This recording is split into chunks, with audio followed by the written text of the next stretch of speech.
Parce qu'il faut bien voir que ceux qui vont prendre le pouvoir fin 62, début 63, ce ne sont pas les combattants de l'intérieur, ce sont les combattants de l'extérieur, qui étaient en Tunisie et au Maroc, tranquillement, qui n'ont pas affronté les troupes françaises, alors que les combattants de l'intérieur, eux, ont été liquidés par les opérations jumelles, pierres précieuses, etc.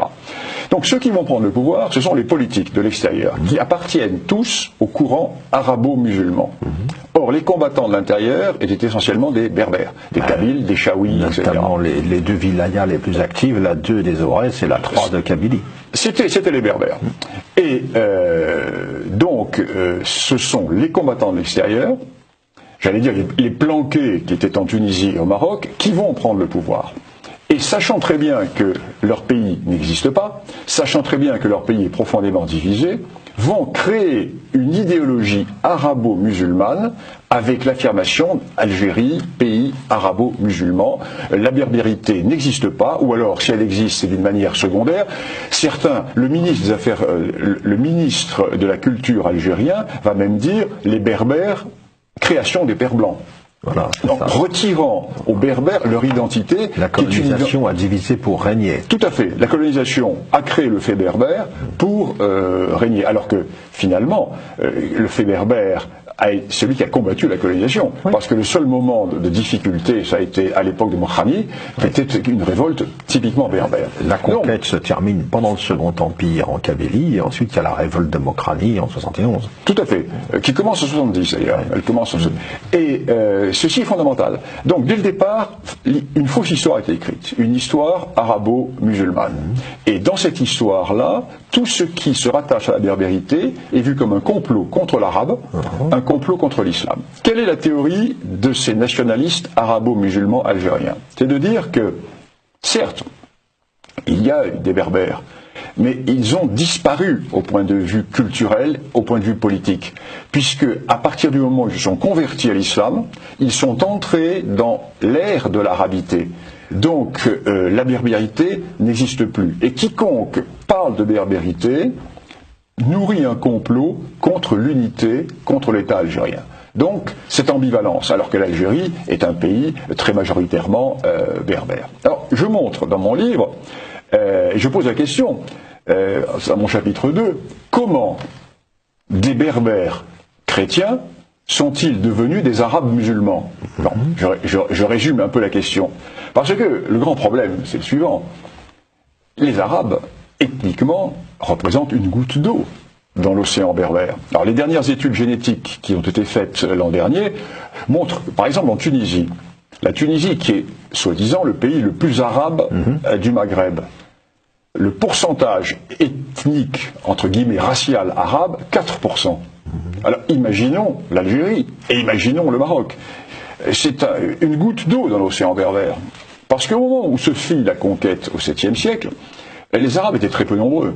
Et comme je l'explique dans mon livre, l'essentiel des troupes qui conquirent la Berbérie, le Maghreb, étaient des Berbères. Ce sont des Berbères de Libye. Ça, je l'explique dans mon précédent livre, l'histoire de la Libye. Les tribus Lahouata de Cyrénaïque, qui avaient un compte à régler avec les Byzantins, se sont jetés immédiatement dans les bras des musulmans, des arabo-musulmans, et c'est eux qui ont fourni la première troupe de conquête qui va permettre de conquérir l'Ifriqiya et l'actuelle Algérie. L'Ifriqiya, la Tunisie et l'actuelle Algérie. Et comme ces berbères de l'actuelle Tunisie et de l'actuelle Algérie voient arriver d'autres berbères, les Lahouata, ils les connaissaient très bien, parce qu'ils ont eu des alliances avec eux. Certes, une nouvelle religion. Mais les berbères ont vu passer tellement de religions. Ils ont vu passer toutes les sectes chrétiennes, toutes les dissidences, toutes les hérésies chrétiennes. C'est une religion de plus, une religion de moins. Ce qui compte, c'est la langue. Ils parlent berbère comme eux. Donc pour eux, ce ne sont pas des envahisseurs. Et quand ils vont se rendre compte que ce sont des gens qu'ils sont envahis, ça sera trop tard. Ils auront été convertis. Et puis il y aura quand même l'émigration hilalienne au XIe siècle. Là, j'en suis au 7e siècle. Donc, première conquête, il n'y a pas d'Arabes. Et très rapidement, les quelques Arabes qui sont présents dans cette partie du Maghreb vont être expulsés.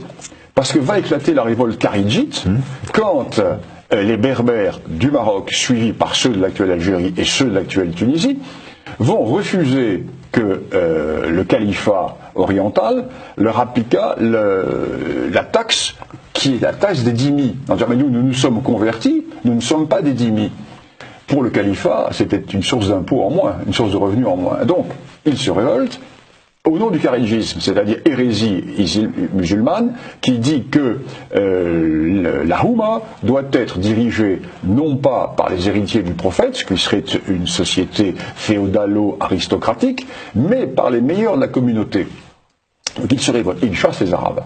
Ce qui fait que jusqu'au XVe siècle et jusqu'au XVIe siècle, la quasi-totalité des entités politiques du Maghreb vont se trouver être des entités berbères. Donc, les berbères ont reconquis leur totale autonomie, entre guillemets, raciale, tout en étant musulmans. Vont arriver sur ces entrefaites les invasions des Hilaliens, au XIe siècle, XIe et XIIe. Les Hilaliens qui vont arriver d'Arabie et qui vont déferler, mais déferler oui et non, l'on a les visions d'Ibn Khaldoun qui sont un petit peu exagérées parce que l'on sait combien ils étaient. Sur un siècle et demi, ils ont été 200 000. 200 000 sur un siècle et demi, c'est-à-dire rien du tout. Sur un siècle et demi, moins qu'il n'y a de clandestins qui arrivent par la Sicile tous les ans en Europe. Donc, on est, vous voyez, sur quelle échelle. 200 000 sur un siècle et demi dans un océan berbère. Or, ce qui va se passer, c'est qu'au lieu de se berbériser, ces envahisseurs vont arabiser un certain nombre de berbères. Pourquoi? Et là, nous sommes au cœur du problème. Le cœur du problème, c'est la religion et la langue. Ces envahisseurs vont dire, écoutez, pour véritablement vous rattacher à l'islam d'origine, et pour avoir une chance d'accéder au paradis, il faut que vous rentriez dans les généalogies arabes, puisque nous sommes le peuple qui a donné naissance au dernier envoyé de Dieu, le sceau des prophètes. Mohammed est le sceau des prophètes. Après lui, il n'y aura plus de prophétie.